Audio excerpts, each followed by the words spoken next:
Hi friends, అందరికీ నమస్తే. నేను మీ నాగసాయి. ఎలా ఉన్నారు? అందరూ బాగున్నారా? ఇవాళ వ్లాగ్ వచ్చేసి పొద్దున్నే మన గెటప్ కొంచెం చేంజ్ చేసాం, ఎయిర్ తగ్గించేసి.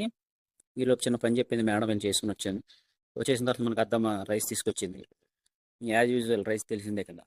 రైస్ ఎట్టుకొచ్చింది. ఇక్కడ చికెన్ మాత్రం కంపల్సరీ. రేపు ఎప్పుడన్నా ఫ్రెండ్స్ దగ్గరికి కానీ ఫ్యామిలీ మెంబర్స్ కానీ ఇంటికి వస్తే చికెన్ మాత్రం పెట్టండి.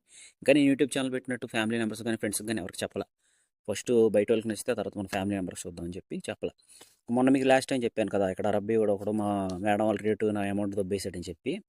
మా మేడం ఇవాళ ఇచ్చేసింది నాకు డబ్బులు, జీతం ఇచ్చేసి బ్యాంకులో వేసేసి ఇక్కడ ఉంచుకోకని చెప్పింది. సరే అని చెప్పి నేను ఇంకా బ్యాంకు నడుచుకుంటూ బయలుదేరా. ఇక్కడ నుంచి కొంచెం బ్యాంకు దూరం.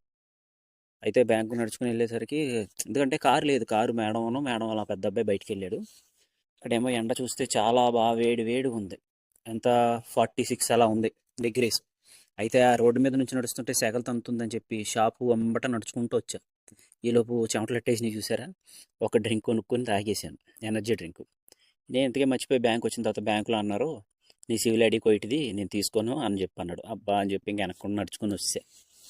సాయంత్రం వచ్చిన తర్వాత ఒక అవ్వచాయి తాగాను. ఈలోపు మా బాబా వచ్చాడు కోయిట్ నుంచి. మా బాబాకి చెప్పాను, బాబాయ్ ఇలా వెళ్ళాను, అవ్వలేదు అని. సరే నేను వేస్తాను, లేకపోతే సిటీకి వెళ్ళి అన్నాడు. మా బాబాకి అప్ చెప్పేసే డబ్బులు. ఇది వచ్చేసి మసిరీ రైస్, మన రైస్ లాగా ఉంటుంది కానీ కొంచెం లావుగా ఉంటుంది. వీళ్ళు ఎక్కువ మన ఇండియా రైసే తింటారు, అది కూడా బాస్మతి. ఎందుకంటే వీళ్ళకి రేషన్ బాస్మతి వేస్తారు. అంతే, అది తినేసి ఇంకా కాస్త నడుద్దామని చెప్పి రోడ్డు ఎక్కాను అనమాట. రోడ్డు ఎక్కి 2 నడకలేసి ఇంటికి వెళ్ళి స్లీప్ వేసాడు. సరే ఫ్రెండ్స్, అయితే ఈ వీడియో నచ్చినట్టయితే లైక్ చేసి, షేర్ చేసి, సబ్స్క్రైబ్ చేసుకోండి. జై హింద్.